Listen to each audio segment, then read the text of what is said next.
नमस्कार। हमने पिछली बार देखा कि किस प्रकार से देखने का तरीका, दृष्टिकोण, यदि वो सही हो तो हम उस सत्य में स्थापित रह सकते हैं जो कि है। कोई और यदि तरीका होगा तो वो एक विकृति होगी, या तो दृष्टि की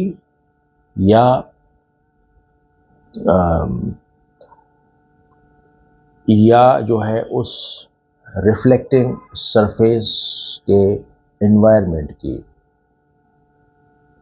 जिसे हम कहते हैं माइंड। तो माइंड का जो इंटरनल एनवायरनमेंट है, या तो उसका एक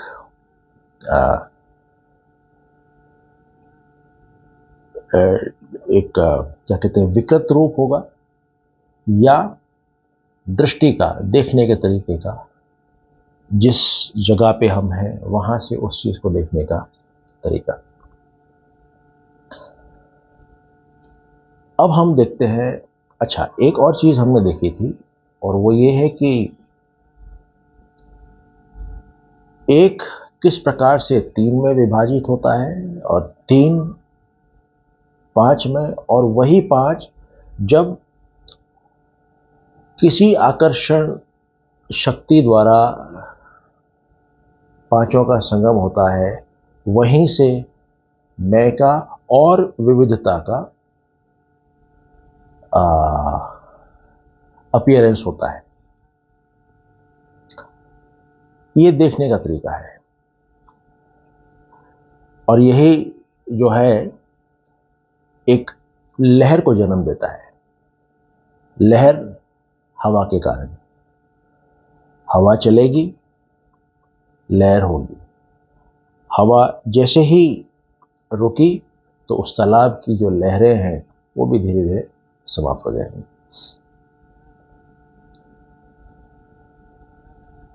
अब हम इस चीज को आगे देखते हैं कि दूसरा नजरिया, एक अज्ञानी का नजरिया क्या होगा, जो कि सेल्फ को एक बॉडी में लिमिट कर देता है। वो नजरिया क्या होगा और उसके फिर परिणाम क्या होगा।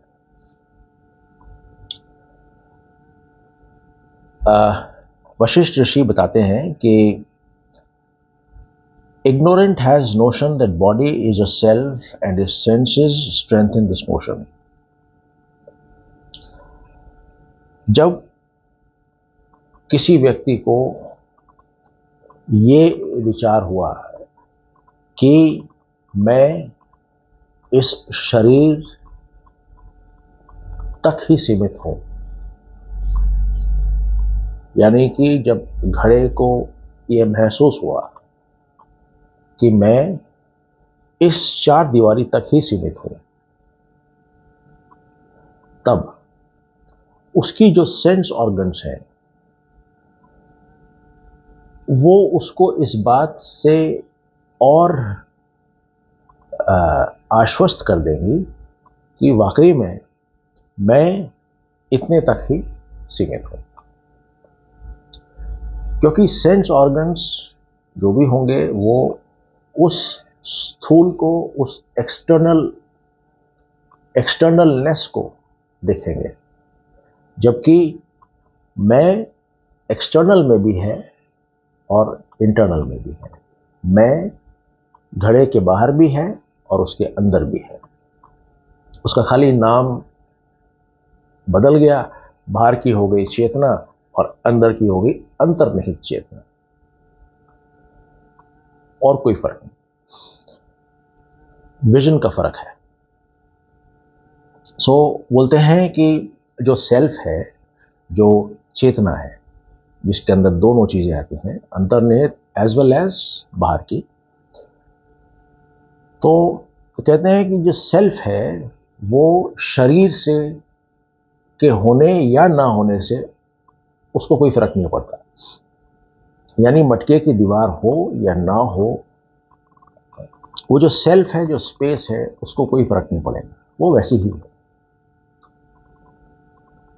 और इसी कारण से हम ये भी कह सकते हैं कि ये जो बॉडी है, ये किसी प्रकार से सेल्फ से रिलेटेड नहीं, क्योंकि रिलेटेड का मतलब हुआ दो, एक सेल्फ और एक ये घड़े की बॉडी।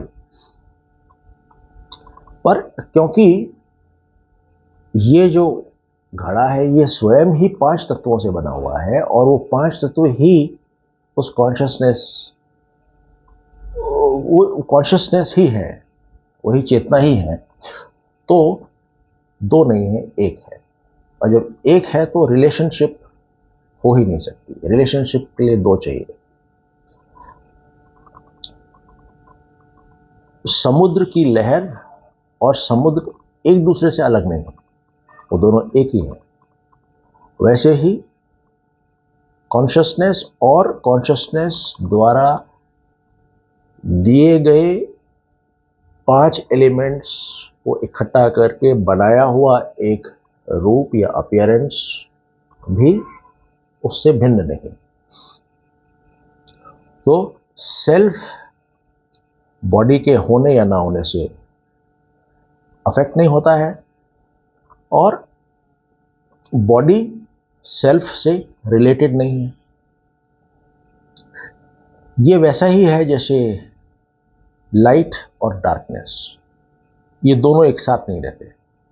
लाइट होगी, डार्कनेस नहीं। सेल्फ होगा तो अलग से बॉडी होने का एक इल्म नहीं होगा, और अगर अलग से बॉडी होने का इल्म है तो वहां पे नॉलेज यानी लाइट नहीं होगी, वहां इग्नोरेंस है। बोलते हैं सेल्फ ना तो पैदा होता है, ना बदलता है, परिवर्तित होता है, और ना ही मरता है। शरीर पैदा भी होगा, मरेगा भी, और वो हर स्टेज के साथ चेंज भी होता रहेगा।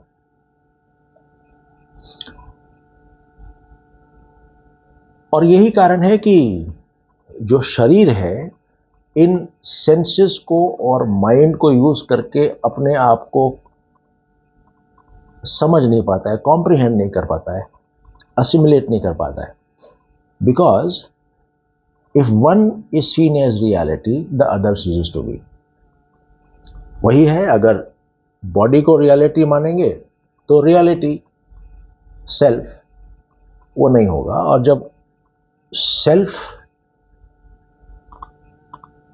को सही तरीके से देखेंगे तो ये बॉडी नहीं होगी, हम उन डिविजन्स में नहीं पड़ेंगे और डाइवर्सिटी भी नहीं होगी। इसीलिए knowledge can never become self ignorance. Self knowledge,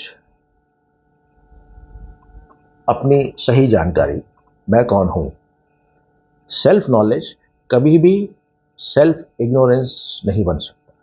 इसी कारण से वो कहते हैं कि just as space is unaffected by movement of air within it, self remains unaffected by the old age, death, pleasure, pain, existence, non-existence, etc. जिस प्रकार से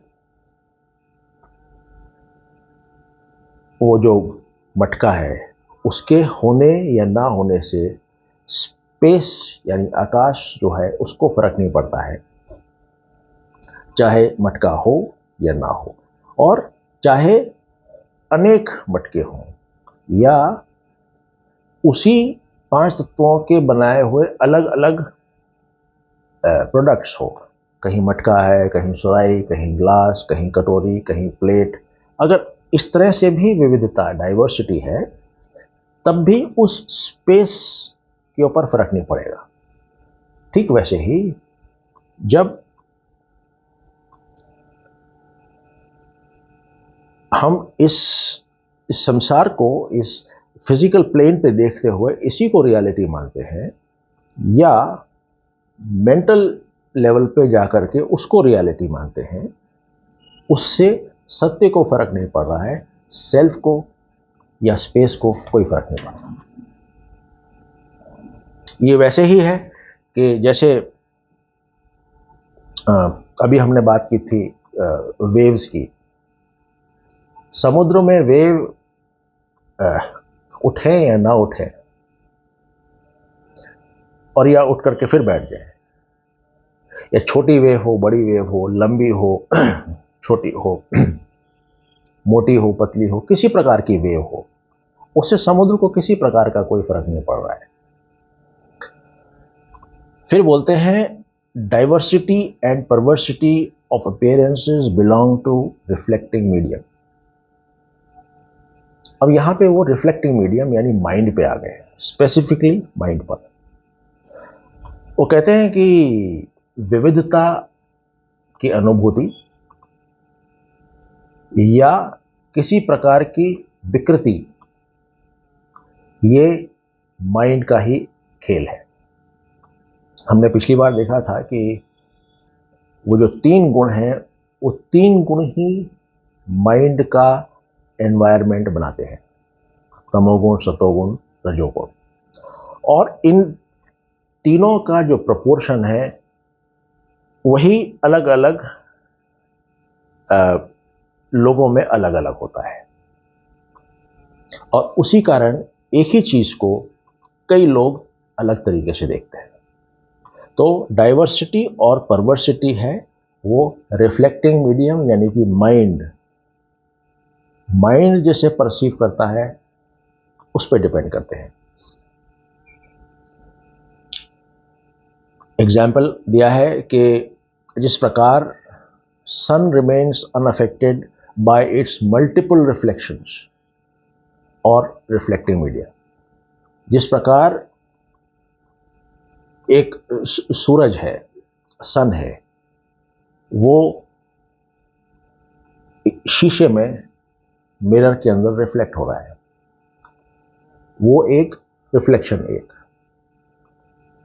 अभी ये मिरर टूट गया, उसके 100 टुकड़े हो गए। सूरज एक पर उसके रिफ्लेक्शन 100। इसका मतलब ये नहीं है कि जो है सूरज असल में 100 है। सूरज पे कोई फर्क नहीं पड़ रहा है, चाहे इसका रिफ्लेक्शन 1 हो या 100 हो।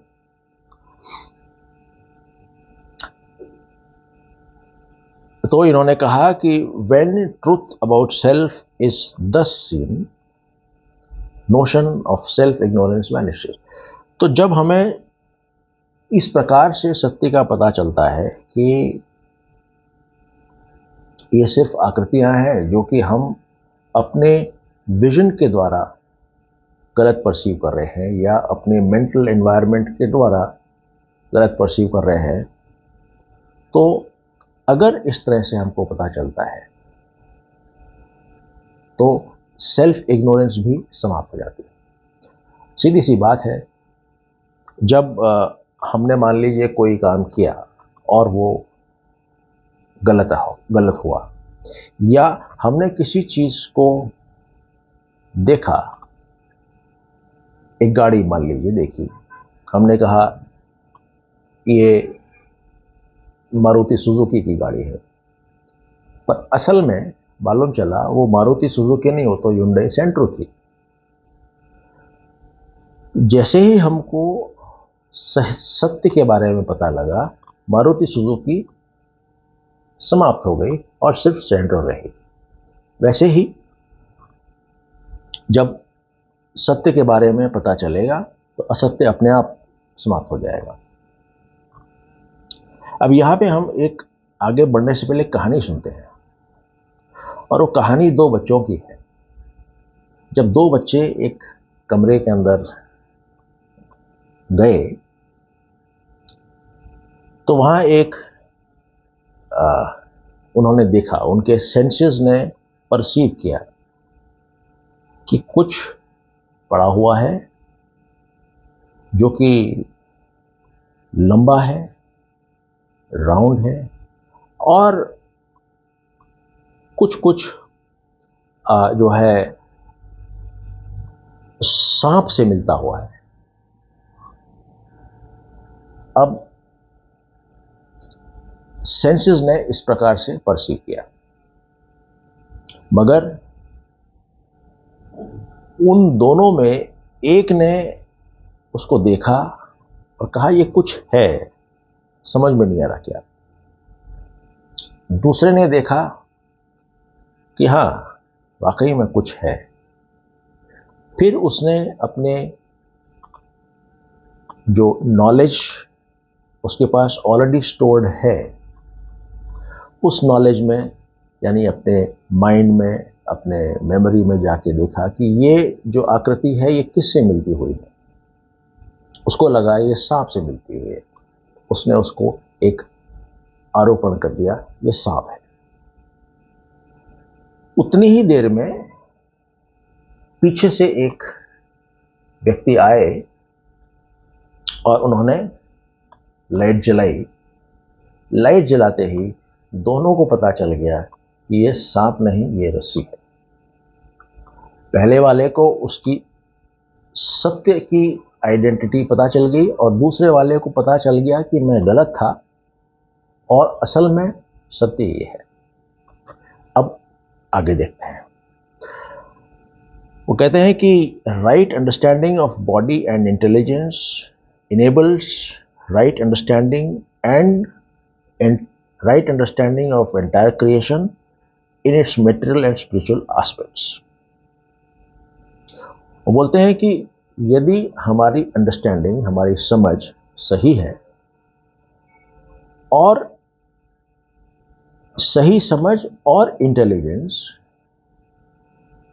इंटेलिजेंस यानी कि इंटेलेक्ट, बुद्धि, यदि ये दोनों हमारे सही हैं, सही परसीव कर रहे हैं, तो ये जो संपूर्ण क्रिएशन है, ये जो रचना है, इसके मटेरियल एस्पेक्ट्स, इसका जो भौतिक एस्पेक्ट्स हैं, आयाम हैं, यानी कि ये 5 तत्व हैं जो कि अपने एटम्स के वो 3 जो गुण होते हैं, इलेक्ट्रॉन, न्यूट्रॉन, प्रोटॉन, अपने एटम्स के शक्ति के कारण अलग अलग फॉर्म्स में बाइंड हुए हैं और बाइंड होकर के ये समय के साथ ये साइज में बढ़ भी रहे हैं, यानी कि उनका मल्टीप्लिकेशन हो रहा है सेल्स का, और समय के साथ यही जो एटम्स इंटीग्रेट हुए हैं यही डिसइंटीग्रेट हो जाएंगे। तो शरीर का ये सत्य, और इसी प्रकार जितने और डाइवर्सिटी हम परसीव कर रहे हैं वो भी इन एटम्स का कलेक्शन ही है। तो इनके जो मटेरियल एस्पेक्ट है उसको हम समझ गए। अब इनका जो स्पिरिचुअल यानी आध्यात्मिक जो आयाम है उसको भी हम समझेंगे कि ये जितना कुछ है ये सिर्फ एक अपीयरेंस है उस बाइंडिंग का और उस लाइफ फोर्स का जो कि इन सब चीजों को चलायमान कर रही है। यानी आंख के आगे का और आंख के पीछे के जितने भी आयाम हैं वो हमको पता चलेंगे यदि हमारे को सत्य की सही नॉलेज है और हमारे इंटेलिजेंस भी उसको सही परसीव कर रही है। और यदि डायरेक्ट नॉलेज नहीं है तो सेंसेस जो भी ऑब्जेक्ट अप्रीहेंड करेंगी, डिटेक्ट करेंगी, तो वो इमेजिन करेंगी कि एक हमने उसका एक मीनिंगफुल एक्सपीरियंस लिया है। जैसे बच्चों ने सांप देखा, सेंसेस ने डिटेक्ट किया कुछ है सांप, सॉरी, कुछ है। फिर उन्होंने इमेजिन किया माइंड में जाके कि ये उस चीज से मिलता हुआ है, लिहाजा ये सांप है। तो यहां दोनों चीजें आ गई कि अगर सही नॉलेज नहीं है तो सेंसेस एप्रीहेंड करेंगी और माइंड इमेजिन करेगा।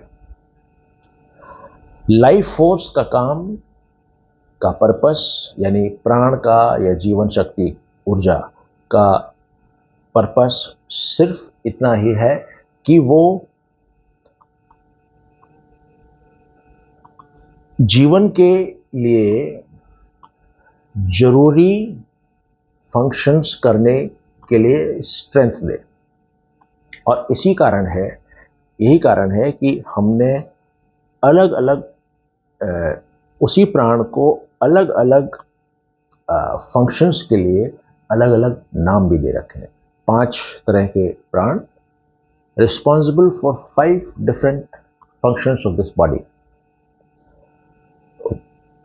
अपान और उस तरह के 5 हैं यौगिक क्रियाओं में हमको पता चलते हैं। अच्छा, फिर वो कहते हैं कि संपूर्ण रचना, entire creation is pervaded by ignorance. अच्छा, जो पूरी क्रिएशन है, जो रचना है, वो रचना इग्नोरेंस के कारण है। और इग्नोरेंस ही, अज्ञान ही उस रचना को बनाए रखता है।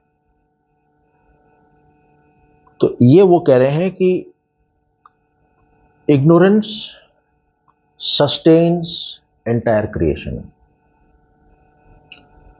जो दुख है, ऐसा सोचने वाले का जो दुख है वो कभी भी समाप्त नहीं होगा।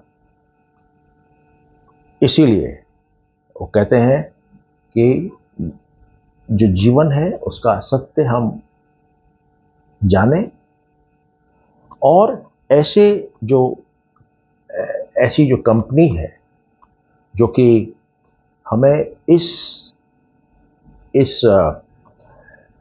एम को फुलफिल करने में मदद करती है, उसी कंपनी को हम रखें, बाकी को सबको इग्नोर करें।